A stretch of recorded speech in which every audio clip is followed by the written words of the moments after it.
여러분 반갑습니다. 경북대학교 손영식 교수입니다. 저는 현재 경북대학교 지식재산 인력양성사업단 지식재산융합학과에서 특허, 상표, 디자인 등 지식재산 관련 과목을 강의하고 있습니다. 오늘은 지식재산은 인류 발전의 원동력이라는 큰 주제로 지식재산의 중요성과 보호 필요성, 작동원리 등에 대해서 말씀드리려고 합니다. 한 번에 한 20분 정도로 해서 총 3차 시를 강의할 예정입니다. 1차 시에 발명과 인류 문명의 발전에 대해서 살펴보고 2차 시에는 지식재산의 중요성이 증대하고 있는 현상에 대해서 알아보겠습니다. 그리고 3차 시에는 특허 제도를 통한 새로운 발명의 촉진 및 산업 발전에 대해서 말씀드리겠습니다. 1차 시 발명과 인류 문명의 발전 부분입니다. 1차 시의 내용은 제가 서술형으로 소목차를 달아봤는데요. 1. 발명은 새로운 역사를 만들었다. 그리고 2. 옛날에는 동양이 서양보다 앞섰다. 3. 문명 발전의 중심에 발명이 있었다. 그리고 발명으로 인간의 능력이 확장되었다고 할 수 있는데 그 내용에 대해서 순서대로 말씀드리도록 하겠습니다. 먼저 발명은 새로운 역사를 만들었다는 내용입니다. 발명이라고 하면 우리가 사전적 의미로는 발명, 그러니까 무엇을 새롭게 만드는 것을 말합니다. 특허법적으로는 좀 어렵게 개념 정의를 하고 있는데 특허법 제2조에서 자연 법칙을 이용한 기술적 사상의 창작으로서 고도한 것, 그것을 발명이라고 정의하고 있습니다. 이러한 발명이 인류 문명의 발전에서 중요한 역할을 한 사실들을 살펴보도록 하겠습니다. 인류 역사의 발전을 발명의 관점에서 분석한 것입니다. 그래서 일반적인 상식을 넓히는 데도 좀 도움이 되리라고 생각합니다. 미국의 그 저널리스트 베로니크 코르지베는 역사를 만든 발명의 힘이라는 책을 썼는데 그 책에서 시대를 바꾼 위대한 발명품으로 문자, 그리고 인쇄술, 전기를 제시했습니다. 인류 역사상 최초로 일어난 대표적인 문명으로 우리가 뭐 초등학교 때부터 공부할 때도 많이 배웠을 것 같은데 메소포타미아 문명, 이집트 문명, 인더스 문명, 그리고 황화 문명을 현대 인류 문명의 원류가 된다는 관점에서 세계 4대 문명이라고 말합니다. 문자도 이 4대 문명 중심으로 최초로 발명되었는데요. 기원전 3000년경에 문자가 최초로 발명되었습니다. 그 4대 문명지 중에서도 지금의 중동 이라크 지역인 메소포타미아 지역, 여러분들이 그 티그리스 유프라테스 강이라고 들어봤죠. 그 기슭이 메소포타미아 지역이라고 하는데 거기서 쇠기 문자가 처음으로 발명되었습니다. 쇠기 문자라고 하면은 설형 문자라고도 하는데 우리가 흔히 이제 쇠기를 박다 그런 말도 쓰고 있죠. 이렇게 삼각형으로 된 나무에 결합을 할 때 완벽하게 결합이 되도록 삼각형으로 된 걸로 탁 꽂아 넣는 걸 그걸 쇠기라고 하는데 그 쇠기 문자의 모양이 문자 모양이 쇠기처럼 생겼다고 해서 쇠기 문자라고 합니다. 이것이 이제 최초의 문자이고 이어서 이집트 지역의 상형 문자, 그리고 우리가 중국의 갑골 문자, 갑골 문자는 거북이 등껍 이렇게 글자를 쓰는 것인데 그런 갑골 문자 등이 연달아 발명되었습니다. 이렇게 해서 문자가 사용되었고 인류는 새로운 지식을 기록할 수 있게 되었습니다. 뭐 여러분들이 생각을 한번 해보시죠. 그전에 우리가 기록을 할 수 없을 때는 그냥 말로 해서 이렇게 지식을 전달해야 되는데 그것은 한계가 있습니다. 지식이 축적이 되지가 않죠. 그런데 이제 문자의 발명으로 지식을 기록을 할 수 있게 되어서 인류의 역사는 기록이 없던 선사시대에서 역사시대로 바뀌게 된 것입니다. 그런데 여러분들이 이제 뭐 그게 대단한 일이냐 이렇게 생각할 수도 있는데 인류 역사에 있어 가지고 선사시대를 보면은 우리가 이제 200만 년 전, 보통 200만 년, 300만 년 전에 학교 다닐 때 우리 오스트랄로피테쿠스라는 최초의 인류가 생겨나고 우리가 인류 역사가 한 200만 년, 뭐 길게 잡으면 한 300만 년 정도 되는데 그 중에서 이제 지식을 기록할 수 없던 시대를 선사시대라고 합니다. 200만 년 기준으로 하더라도 선사시대가 인류 역사에 있어서 대부분을 차지합니다. 우리 계산을 해보면은 지금 기원전 3000년경에 최초로 문자가 발명이 되었다고 하면은 한 5000년 전에 문자가 발명이 되었으니까 지금부터 인류 역사에 있어가지고 200만 년 역사 중에서 역사 시대는 5000년밖에 되지 않습니다. 그렇게 해서 98%, 99%는 선사시대인 것입니다. 그래서 문자의 발명으로 긴 선사시대가 끝이 나고 기원전 3000년, 지금부터 5000년 전의 역사시대로 바뀌게 된 것입니다. 그리고 11세기에 발명된 인쇄술로 인해서 지식의 대량 축적이 가능하게 되었습니다. 그전에는 일부 귀족이나 성직자만의 전유물이었던 지식이 이제 대중화되었습니다. 인쇄술이 나오기 전에는 그전에는 이제 책을 만들려면은 책을 베껴서 일일이 베껴가지고 새로운 책을 만들었는데 보통 뭐 뺏기는 한 2달 이상 걸렸다고 합니다. 그런데 인쇄술이 나오고 나서는 뭐 하루에도 수십 건씩 인쇄를 해서 책을 만들 수 있게 된 거죠. 그래서 당시 인쇄술의 발명은 오늘날 인터넷의 출현과 비슷한 그런 엄청나게 큰 영향을 미쳤습니다. 지식의 대중화로 일반인들도 이제 지식을 쉽게 습득할 수 있게 되었습니다. 그래서 15세기 전후에 유럽, 그 중에서 이제 이탈리아 중심으로 일어난 문해 예술의 혁신적인 운동을 우리 르네상스라고 많이 들어보셨죠. 그 르네상스가 출현하게 된 배경에는 인쇄술이 있었던 것입니다. 그리고 기독교 종교 개혁이 엄청 이제 15세기 이후에 많이 일어났는데 그것도 인쇄술이 있었기 때문에 가능하게 된 것입니다. 그리고 이제 세 번째 전기입니다. 전기. 전기는 이탈리아의 물리학자 볼타가 1800년에 최초로 발명을 했습니다. 우리가 이제 전압의 단위로 지금도 뭐 220볼트, 100볼트라는 볼트라는 단위를 사용하고 있는데 이탈리아 물리학자 볼타에서 유래한 것입니다. 그 이후에 우리 에디선이 많이 들어봤죠. 에디선이 전구를 발명하였고 또 오늘날 우리 생활 필수품인 뭐 냉장고, TV, 뭐 전등, 컴퓨터 등 많은 것들이 전기의 발명으로 가능하게 된 것입니다. 18세기 영국에서 시작된 산업혁명은 19세기 전기의 발명으로 이제 더욱 촉진되었습니다. 그리고 전기로 인해서 우리 1900년대, 그 20세기라고 그러죠. 20세기 근대 문명이 아주 찬란하게 펼쳐지게 된 것입니다. 이제 이 두 번째인데요. 세계 역사를 살펴보면은 지금은 우리 동양보다 서양이 좀 앞섰죠. 그런데 18세기 우리 서양의 그중에서 영국의 산업혁명 이전까지만 해도 중국 등 동양의 과학기술이 서양보다 앞섰다고 할 수 있습니다. 그 사실들에 대해서 좀 살펴보도록 하겠습니다. 여러분들이 이제 중고등학교 다닐 때 많이 외웠을 것 같기도 한데 중국의 4대 발명으로 우리가 종이, 인쇄술, 뭐 화약, 나침반 이렇게 한 4가지를 주로 들고 있습니다. 이 4가지는 모두 우리 동양에서 최초로 발명되어 가지고 중동을 거쳐서 서양으로 전파된 것들입니다. 종이 같은 경우에 이제 나무의 섬유질을 풀어낸 뒤에 또 그것을 뭐 펴고 말려서 이제 만드는 건데 105년 이제 2세기 초에 중국 한나라 때 채륜이라는 사람이 최초로 발명한 것으로 알려져 있습니다.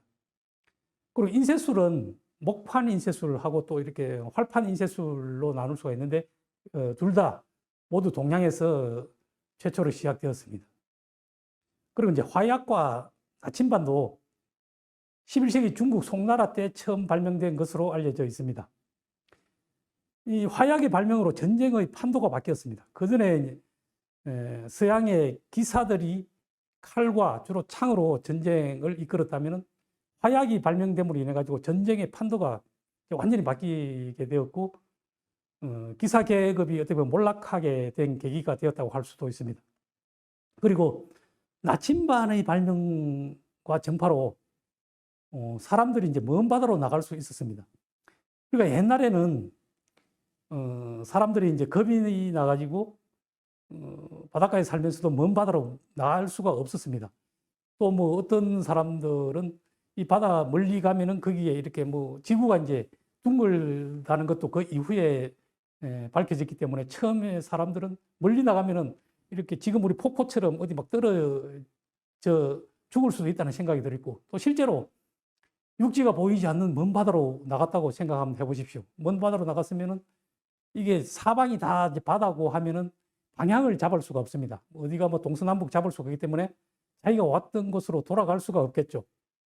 그래서 이제 두려워서 먼 바다로 나가지 못했습니다. 그런데 중국에서 이제 나침반이 발명됨으로 인해 가지고 사람들이 이제 먼 바다로 진출할 수 있게 되었죠. 왜냐하면 육지가 보이지 않는 제법 먼 바다로 갔어도 그 나침반이 이제 방향을 알려주는 거니까 왔던 방향으로 나침반을 따라서 다시 돌아올 수 있게 된 거죠. 그래서 이제 안심하고 먼 바다로 이제 항해를 할 수 있게 된 것입니다.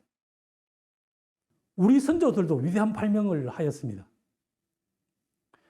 우리 역사 시간에 많이 배웠을 것 같은데 고려시대에 최초로 금속 활자를 발명하였습니다. 1377년 금속 활자로 인쇄한 직지심체 요절, 그 책인데요. 그게 지금 그 증거로 남아 있습니다. 이것은 독일의 구텐베르크 금속 활자 발명이 이제 1440년에 발명되었는데 그것보다도 70년 이상 앞선 것입니다. 또 이제 조선 세종의 아들 문종이 세계 최초로 처구기를 발명했습니다. 우리가 이제 조선 세종 때에 주로 이제 가장 잘 알려진 발명가는 장영실이죠. 장영실이 이제 그때 뭐 해시계, 처구기 뭐 이런 것도 일부 개량을 하고 발명, 뭐 유명한 발명을 많이 했습니다만은 우리가 자세히 살펴보니까 처구기 같은 경우에는 세종의 아들 문종이 최초로 발명을 한 것입니다. 이러한 처구기는 유럽보다도 200년 이상 빠른 것이었습니다. 조선이 최초로 발명한 것이죠.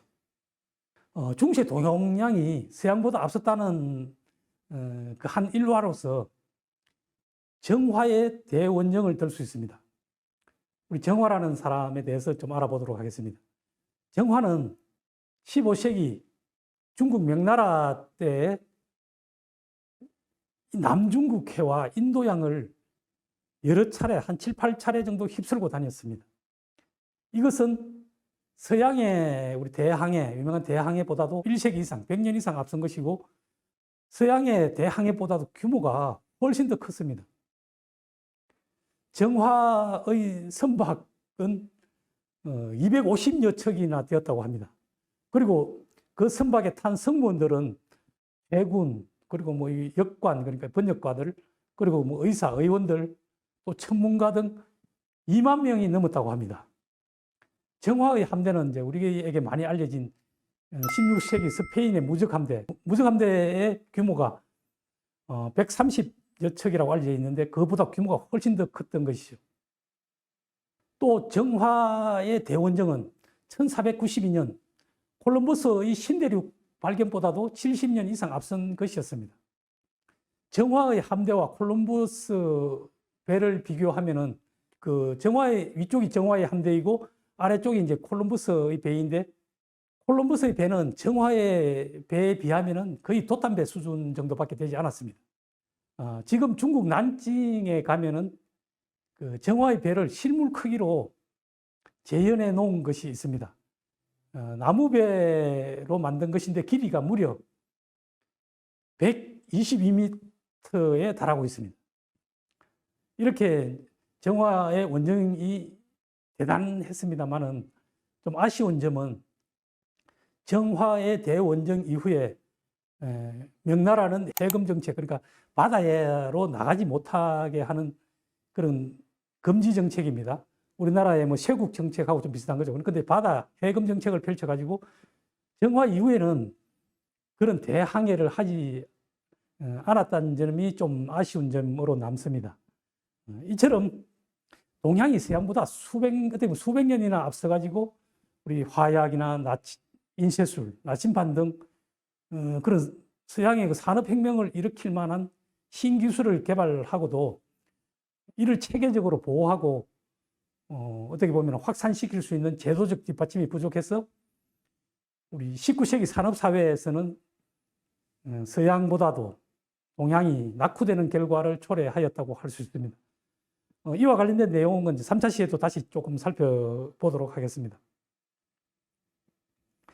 3. 이제 문명 발전의 중심에 발명이 있었다는 내용입니다. 그리고 발명이 핵심적인 그런 문명 발전에 있어가지고 역할을 한 사실에 대해서 살펴보도록 하겠습니다.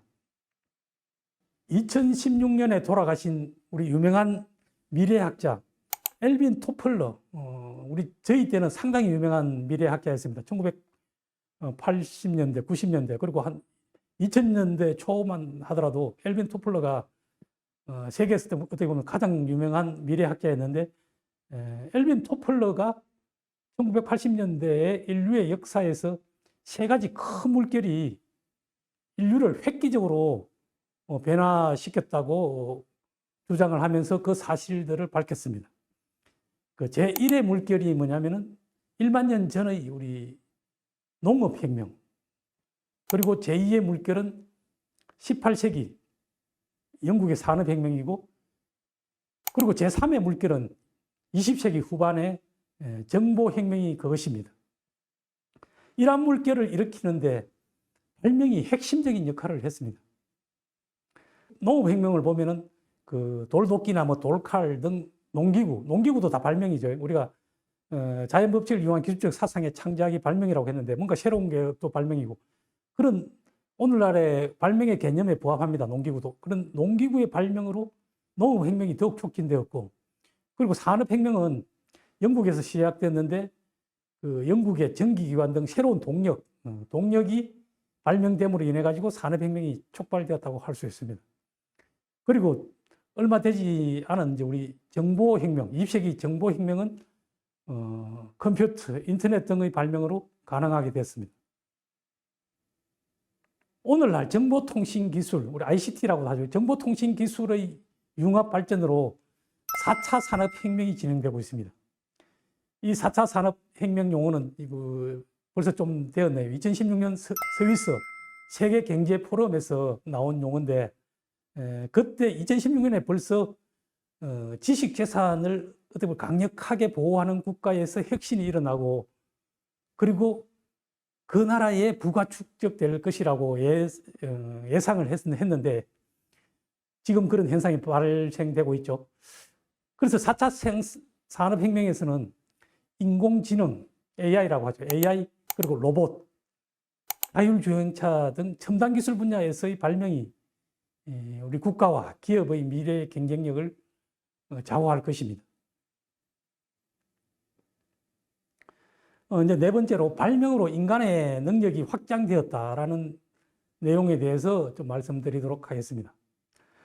발명과 과학기술의 발전으로 인간의 능력이 이제 확대되었고, 그 결과 이제 인류는 더 편하게, 더 오랫도록 살게 되었다고 할 수 있습니다. 인간 능력의 한계는 다음에 보시는 바와 같이 발명과 새로운 기술의 개발로 확장되었습니다. 예를 들어 보겠습니다. 우리 페니실린 등 의약품의 발명과 의료기술의 발전으로 인간의 수명이 엄청 연장되었습니다. 옛날에는 우리가 전쟁을 하거나 사고가 나서 죽는 게 아니고 다 이제 전염병이 돌거나 이렇게 해서 감염으로, 약이 없어가지고 또 엄청나게 많은 사람들이 사망을 하였습니다. 근데 의약품의 발명으로 인간 수명이 많이 연장된 거죠. 그리고 인쇄술, 사진, 비디오 등의 발명으로 우리 한번 지나가 버리면 돌아오지 않는 시간, 그 시간의 개념이 어떻게 보면 좀 바뀌었습니다. 우리가 사진을 보거나 또 뭐 옛날 역사책을 보면은 마치 이제 그 과거로 돌아간 듯이 그 과거에 우리 어릴 때 찍은 사진이나 찍어놓은 비디오를 보면은 그때로 마치 돌아간 것처럼 우리 시간에 과거로 돌아간 것 같은 그런 느낌을 가질 수가 있는데 이게 시간의 개념이 일부 바뀌게 된 것입니다. 발명 덕분에. 자동차, 비행기 등 교통수단의 발명으로 인간은 공간적 한계를 상당히 극복하게 되었습니다.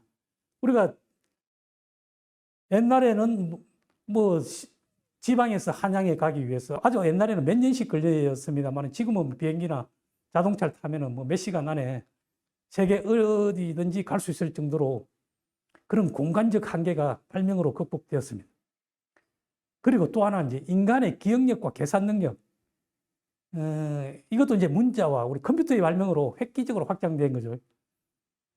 또 최근에는 우리 AI, 우리 인공지능의 발명으로 인간의 사고나 판단 능력까지 이제 인간의 능력이 빠르게 확장되고 있습니다. 지금 여러분들이 이제 모두 사용하고 있을 것 같은데 그 인터넷이나 스마트폰을 생각하시면은 이러한 것들이 이제 바로 실감 나실 것 같습니다.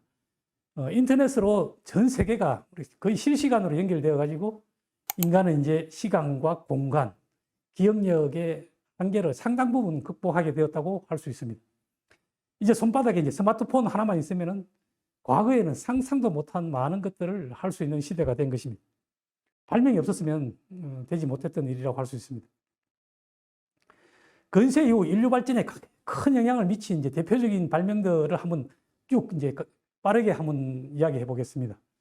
1776년 산업혁명을 촉발시킨 제임스 와트의 전기기관 발명, 그리고 1880년 20세기 현대 문명을 이끈 토마스 에디슨의 전구 발명, 그리고 1885년 오늘날의 자동차 시대를 연 하럴 벤처의 가솔린 엔진 발명, 우리가 지금 유명한 그 벤처의 창시자가 되겠습니다. 그리고 이제 공간 거리의 개념을 확장시킨 1887년 알렉산더 벨의 우리 전화기 발명, 그리고 1903년 라이트 형제의 비행기 발명, 그리고 이제 20세기 전쟁의 판도를 바꾼 게 이제 핵폭탄이라고 할 수 있죠. 그 핵폭탄 제조의 원리를 제시한 아인슈타인의 상대성 원리. 참고로 이 상대성 원리 자체는 우리가 특허법상 발명의 개념은 사용되지는 않습니다. 핵폭탄을 뭐 만드는 제조 방법 같은 경우는 발명이 됩니다만은 특허법상 발명은 자연법칙을 이용한 기술적 사상의 창작으로서 고도한 것이라고 말했기 때문에 이 자연법칙 자체, 자연법칙 이용을 해야 되는데 상대성 원리 같은 경우는 자연법칙 자체이기 때문에 발명의 개념은 직접 해당되지 않습니다만 인류 발전에 있어가지고 핵폭탄을 만들게 하는 원리를 제공했기 때문에 엄청난 큰 영향을 미쳤고요. 그리고 이제 1991년에 오늘날 우리들이 누구나 사용하고 있는 그 인터넷을 가능하도록 한 것이 영국의 팀 버너스리라는 사람이 개발한 우리 웹 www라고 있죠. 웹 때문에 가능하게 됐습니다. 그리고 2007년 너무나도 우리 유명한 스티브 잡스의 스마트폰 발명 등을 들 수가 있습니다. 이런 획기적인 발명들은 이제 대부분 이제 특허로 등록되었고 인류의 발전을 이끌게 된 것이죠. 과학기술의 발전과 의약품의 발명 등으로 인간은 건강하게 이제 오랫도록 살게 되었습니다. 지금은 이제 상상이 잘 안 됩니다만은 우리 1만 년 전에는 인간의 평균 수명이 20세 정도에 불과했다고 합니다. 물론 이제 인간의 평균 수명을 계산을 할 때에 그 일정한 기간 사망한 사람들이 얼마 정도 살았는지 그렇게 이제 평균을 내 가지고 계산을 하는데 과거에는 이제 영아 사망률, 출생하고 나서 바로 사망하는 사람도 많았기 때문에 이제 평균을 끌어내리는 그런 효과가 있었습니다만은 평균적으로는 1만 년 전에는 20세 정도밖에 살지 못했습니다. 그러다가 19세기 초까지만 해도 인간 수명이 40세를 넘지 못했습니다. 그러던 것이 산업혁명 이후 급격히 증가했습니다. 그래서 1900년에 50세를 넘겼고 최근에는 우리 OECD 국가 평균 수명이 81세를 넘겼습니다. 우리나라의 경우를 봐도 조선시대 일반 백성들의 수명은 40세를 넘지 못했고 왕들의 평균 수명도 46세 정도밖에 되지 않았다고 합니다. 1970년대까지만 해도 저도 뭐 시골 출신입니다만 시골 마을에서 60세 환갑을 넘기는 사람이 됨으로써 환갑이 되면 환갑잔치를 마을잔치처럼 크게 했던 기억이 납니다. 그러던 것이 최근 통계청의 발표에 따르면 우리나라 사람들의 평균 수명은 83세를 넘겼다고 합니다. 인류학자들은 인간의 자연 수명은 우리 야생동물처럼 의학이나 문명의 도움을 받지 않으면 38세쯤 된다고 합니다. 그런 측면에서 우리들이 38살 이상 오래 사는 것은 과학기술의 발전과 발명 덕분이라고 할 수 있습니다. 각종 발명으로 인간의 생존 환경이 개선되어 인구도 급격히 증가했습니다. 기원전 500년경에 세계 전체 인구가 1억 명 정도 되었다고 합니다. 서기 1년에는 약 2억 명이 되었고 이 수준이 2000년 가까이 그대로 유지되면서 큰 변화가 없었습니다. 그러던 것이 18세기 산업혁명 이후 과학기술과 의학이 발전하면서 세계 인구는 폭발적으로 증가하였습니다. 1804년에 우리 10억 명을 돌파했고 2022년 11월에 드디어 80억 명을 넘겼습니다. 세계 인구가 2억 명에서 10억 명이 늘어나는데 처음에는 1800년이 걸렸고 그리고 1804년 10억 명 인구가 1927년 20억 명이 되는데 120년이 걸렸습니다. 또 이제 20억 명에서 1960년 30억 명이 되는데 33년이 걸렸습니다. 과학기술이 발전하고 생활 환경이 우리 개선됨에 따라 가지고 세계 인구가 늘어나는 속도는 점점 더 빨라져서 최근에 이제 70억 명에서 80억 명이 되는데 11년밖에 걸리지 않았습니다. 우리나라 인구 증가 추이를 살펴봐도 비슷하게 나타납니다. 우리 1400년대 조선 건국 초기가 되겠죠. 이때 우리나라 인구는 약 550만 명에 불과했다고 합니다. 지금 기준으로 하면 한 10분의 1도 되지 않았던 것이죠. 그러던 것이 농업기술의 발달 등으로 인해 가지고 조선의 인구가 증가해서 1600년대에는 1000만 명을 돌파했습니다. 북한을 포함한 남한의 인구는 지난 100년간 4.5배나 증가했습니다. 1910년 1700만 명 수준에서 2024년 지금 기준으로 7752만 명까지 늘어났습니다. 북한의 인구는 이제 남한의 절반 정도 되고요. 또 한편 이제 최근에 우리나라의 출생률 저하 문제가 아주 심각하게 문제가 됩니다만은 우리나라의 전체 인구수는 역사상 최고 수준인 것입니다. 다만 이제 신생아가 너무 적고 노인 인구수가 많은 그런 인구 구조는 좀 문제인 것이죠. 지금까지 살펴본 바와 같이 인류는 새로운 발명으로 발전을 거듭해 왔습니다. 발명과 과학기술의 발전으로 잘 먹고 잘 살게 되었습니다. 그 증거는 우리 세계 인구의 증가와 인류 수명의 연장이라고 할 수 있습니다. 이렇게 보면 위대한 발명가들이 남다른 노력과 성과 덕분에 인류의 문명이 발전했고 우리들은 더 나은 삶을 살게 되었다고 할 수 있습니다. 이상 1차시 강의를 마치겠습니다. 네, 감사합니다. 발명과 인류 문명의 발전.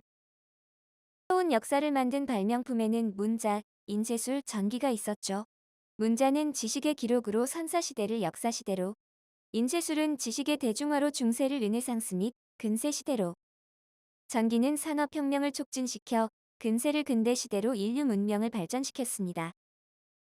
중국의 종이, 인쇄술, 화약, 나침반과 같은 4대 발명품, 15세기 명나라 정화의 대원정을 기반으로 옛날에는 동양이 서양보다 앞섰다고 생각해 볼 수 있었습니다.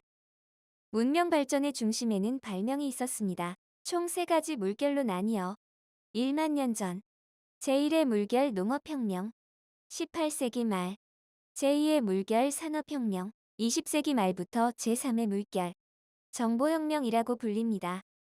21세기 이후 오늘날은 4차 산업혁명이 일어나고 있는데요. 정보통신 기술의 융합으로 이루어진 새로운 산업혁명부터 인공지능, 사물인터넷, 로봇, 자율주행차, 빅데이터 등 첨단 기술이 시대의 혁신을 주도하고 있습니다. 이외에도 인간의 생존, 시간, 공간, 기업 판단 등 다양한 능력 분야들이 발명으로 인해 한계를 극복하거나 능력을 확장하는 등의 일이 일어났습니다.